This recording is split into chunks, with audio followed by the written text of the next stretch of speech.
السلام علیکم ورحمۃ اللہ وبرکاتہ۔ الحمد للہ والسلام علی عباده الذین اصطفى، اللہم صل علی محمد وبارک وسلم، اما بعد۔ حضرات محترم،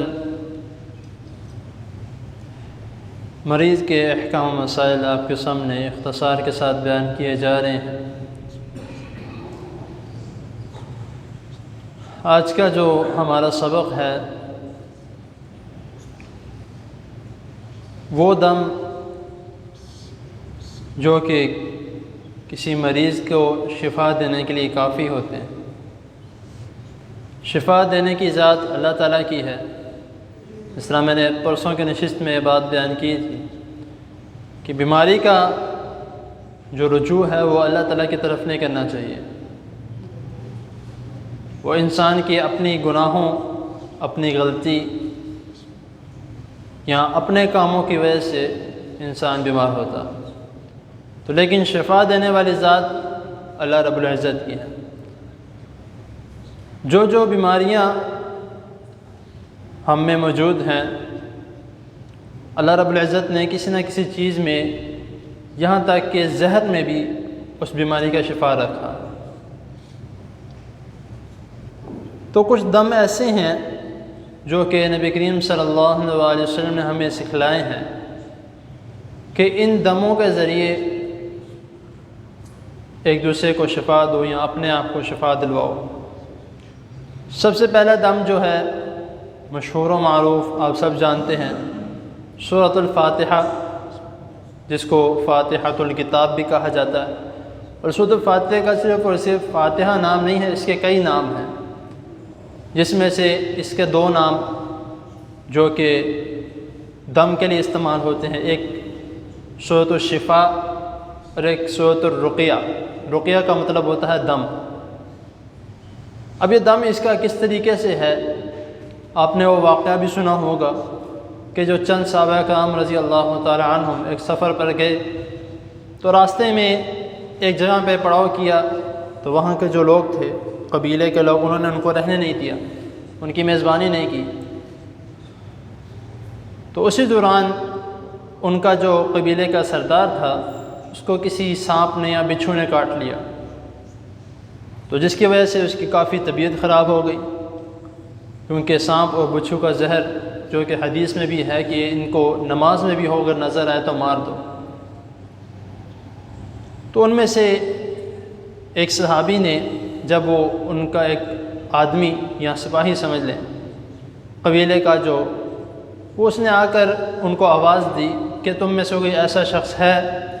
جو ہمارے قبیلے کے سردار کا علاج کر سکے؟ تو ان میں سے ایک شخص نے بولا کہ ہاں، مجھے ایک دم کرنا آتا ہے، اگر میں وہ دم کروں گا تو تمہارا جو بیماری ہے یا تمہارا جو یہ بچھو نے تمہیں ڈنک کی مارا ہے، یہ بیماری تمہاری اتر جائے گی۔ تو لیکن پہلے ہم نے میزبانی کے لیے کہا تھا کہ ہمیں کچھ کھانے پینے کے لیے دو، تم نے نہیں دیا، لیکن اب جب تک تم ہمیں کچھ کھانے پینے کے لیے نہیں دو گے، ہم یہ دم نہیں کریں گے۔ تو انہوں نے کہا ٹھیک ہے، ہم تمہیں چند بکریاں دیں گے، تو اس کے بدلے جو ہے تم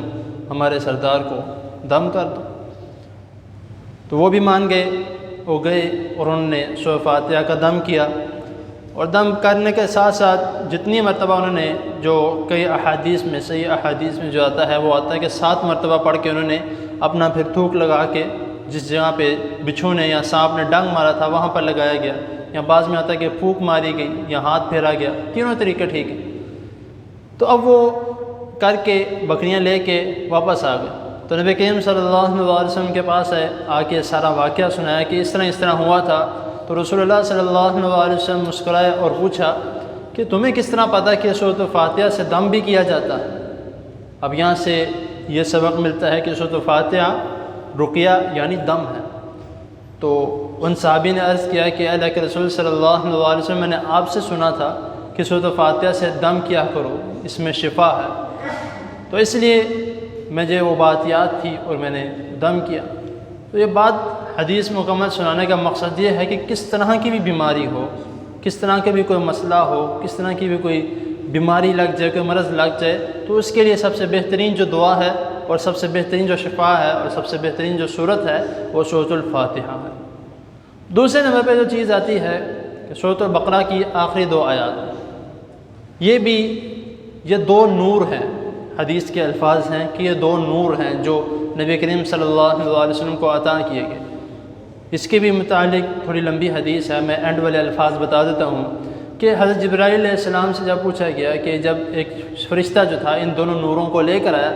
تو اور ساتھ یہ بھی بتلایا گیا کہ یہ ایسے 2 نور ہیں، ایک فاتحۃ الکتاب اور سورۃ البقرہ کی آخری آیات، یہ ایسے 2 نور ہیں جو آپ سے پہلے کسی بھی نبی کو نہیں دیے گئے۔ تو یہ امت مسلمہ کے لیے، رسول اللہ صلی اللہ علیہ وسلم کی امت کے لیے ایک بہت بڑی ایک خوشخبری ہے اور ایک بہت بڑی ایک نعمت ہے کہ اللہ رب العزت نے ہمیں ایسی ایسی نعمتوں سے نوازا ہے۔ تو ہمیں کوشش کرنی چاہیے، اور یہ جو سورۃ البقرہ کی آخری 2 آیات ہیں اس کے 2 فائدے ہیں۔ نمبر 1 کہ جو شخص رات کو سوتے وقت اس کو پڑھتا ہے تو رسول اللہ صلی اللہ علیہ وسلم نے فرمایا کہ اس شخص کے لیے پوری رات ان دونوں آیتوں کے لیے کافی ہوتی ہے، یعنی کہ اس کو رات کو کوئی پریشانی نہیں، کوئی تکلیف نہیں، اللہ تعالیٰ اس کی کفایت کرے۔ اور دوسرا اس کا فائدہ یہ ہے کہ نبی کریم صلی اللہ علیہ وسلم نے فرمایا کہ جو شخص سورۃ الفاتحہ اور یہ دونوں آیات آخری سورۃ بقرہ کی جو آمن الرسول سے شروع ہوتی ہے، جو شخص رات کو نہیں، جو شخص اپنی دعا کے شروع میں ان دونوں چیزوں کو پڑھ لیتا ہے، سورۃ فاتحہ اور سورۃ بقرہ کی آخری 2 آیات، تو اللہ تعالیٰ اس کی لازمی دعاؤں کو قبول فرماتے ہیں۔ تو یہ دونوں چیزیں جو ہیں اس کا ہمیں، اور تیسری چیز جو ہے وہ آیت الکرسی، اس کے متعلق بھی جو رسول اللہ صلی اللہ علیہ وسلم نے فرمایا کہ جو شخص آیت الکرسی پڑھتا ہے شیطان اس کے قریب نہیں آتا۔ وہ آپ واقعہ سنا ہوا ہے کہ جو صحابی کے بعد حضرت ابو ہریرہ رضی اللہ تعالیٰ عنہ کے متعلق آتا ہے کہ ان کو رمضان میں صدقہ فطر کا جو مقرر کیا گیا تھا کہ آپ نے اس کا خیال رکھنا ہے، تو اس رات شیطان آیا، اس نے آ کے چوری کرنے کی کوشش کی تو انہوں نے پکڑ لیا۔ تو انہوں نے پھر جب اس کو پکڑا تو آگے سے بہانے بنانا شروع ہو گیا کہ میرے بچے ہیں، مجھے ضرورت ہے، میرے پاس کچھ کھانے پینے کے لیے نہیں ہے، تو انہوں نے اس کو چھوڑ دیا۔ پھر صبح اٹھ کے رسول اللہ صلی اللہ علیہ وسلم کو ساری بات سنائی گئی کہ اس طرح میرے ساتھ رات کو واقعہ پیش ہے، تو نبی کریم صلی اللہ علیہ وسلم نے کیا فرمایا کہ آج رات کو وہ پھر آئے گا۔ تو اسی طرح 3 راتیں وہ آتا رہے، تو جب تیسری رات جب وہ آیا اس کو پکڑا گیا تو کہا کہ آج تو میں لازمی میں رسول اللہ صلی اللہ علیہ وسلم کے سامنے پیش کروں گا کہ تم روز چوری کرنے آتے ہو۔ اس نے کہا کہ مجھے چھوڑ دو، میں تمہیں اس کے بدلے ایک ایسی آیت کے بارے میں یا ایسے ایک نسخے کے بارے میں بتاتا ہوں کہ جس کو تم پڑھو گے تو تمہارے پاس شیطان یا شیطانی جن نہیں آئیں گے۔ تو انہوں نے کہا کہ اس سے بہتر مجھے اور کیا چاہیے اگر تم مجھے اس طرح کی چیز بتا دو۔ انہوں نے کہا بتاؤ کہ آیت الکرسی جو ہے اگر تم یہ پڑھتے ہو، اللہ لا الہ الا هو الحی القیوم، یہ پڑھتے ہو تو تمہارے پاس شیطان یا اس طرح سے جو شریر لوگ ہیں وہ تمہارے قریب نہیں آئیں گے۔ تو اسی طرح وہ صبح دوبارہ نبی کریم صلی اللہ علیہ وسلم کے پاس گیا اور یہ سارا واقعہ سنایا کہ اس طرح ہوا، تو نبی کریم صلی اللہ علیہ وسلم نے فرمایا کہ تھا جھوٹا لیکن بات سچی کر گیا،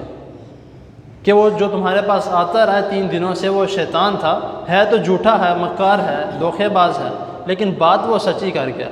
تو ہمیں ان تینوں،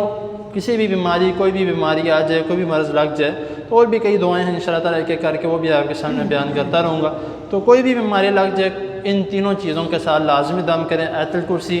سورۃ بقرہ کی آخری 2 آیات اور سورۃ فاتحہ۔ اللہ تعالیٰ کے حضور دعا ہے اللہ تعالیٰ ہمیں ہر بیماری سے محفوظ رکھے، جو بیمار ہے اللہ تعالیٰ ان کو صحت کاملہ عاجلہ عطا فرمائے، اور ہمیں جو سنا ہے اس پر عمل کرنے کی توفیق عطا فرمائے۔ جزاکم اللہ۔